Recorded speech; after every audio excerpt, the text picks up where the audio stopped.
My name is Osanebe Prince Will, a final year student of Electrical Electronics Engineering, and here is my colleagues. Isaac Akwiti. We are here to make presentation of greenhouse automation and control system.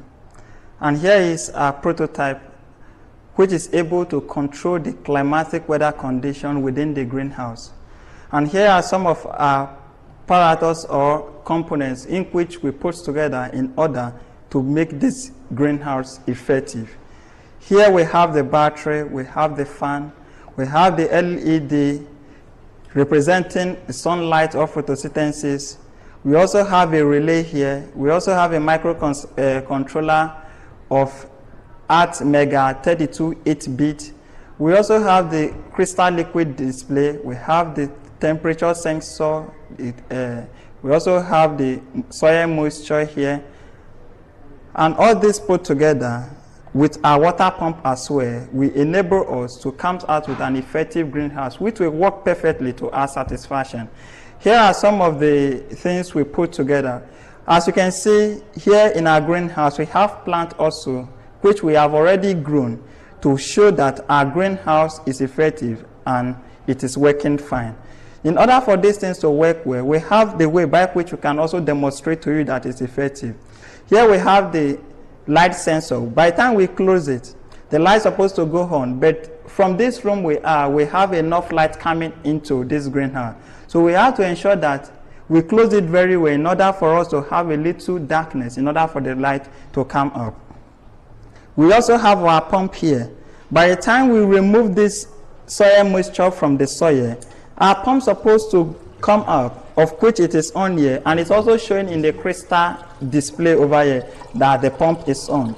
And this is to show that, and whenever it comes on, this signifies that our soil, the water level has gone down. So when we insert it back, it will automatically stop, as we can see here.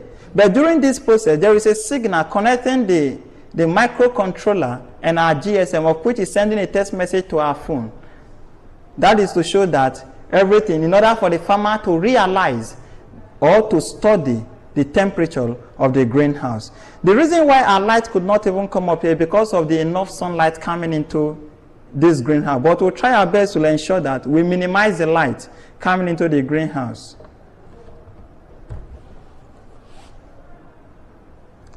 But because of these two lights coming in here, but over there at the panel, the light was able to come in because of the limited sunlight entering the greenhouse. So what we are going to do now, we are going to heat up our temperature in order for the fans to come up. When the fans comes out, this is to show that there is enough heat in the greenhouse. But we all know that the temperature of every room is supposed to be 25 degrees Celsius. So we are going to give artificial heat to this green light in order for the fan to be able to come up.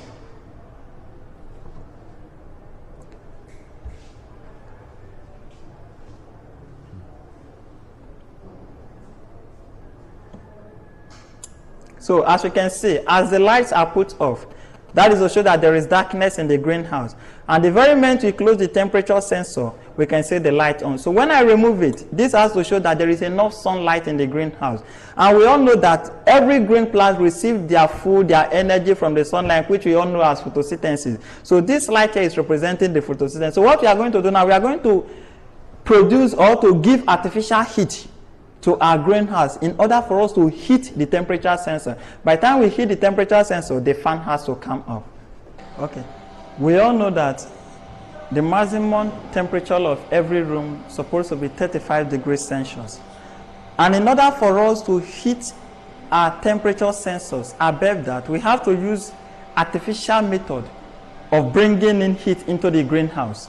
And this can be done as with what we did by heating an electric iron.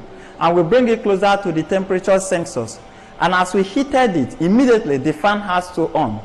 And the reason why this fan on is that the temperature has gone beyond 35 degrees Celsius. So the fan also will go off when it has gone below 33, 32 degrees Celsius. So immediately once this is done, the fan has to off. And as you can also see the reading also giving us the values of the temperature, the maximum temperature in the greenhouse. So put together in the entire summary of what this greenhouse is all about, it has to give us an effective way by which we can cultivate our crops. This can also help to alleviate lacks of or probably inefficient produce of agricultural produce we need in Ghana, especially people who are living in the northern region, who are experiencing just one rainy season in a year.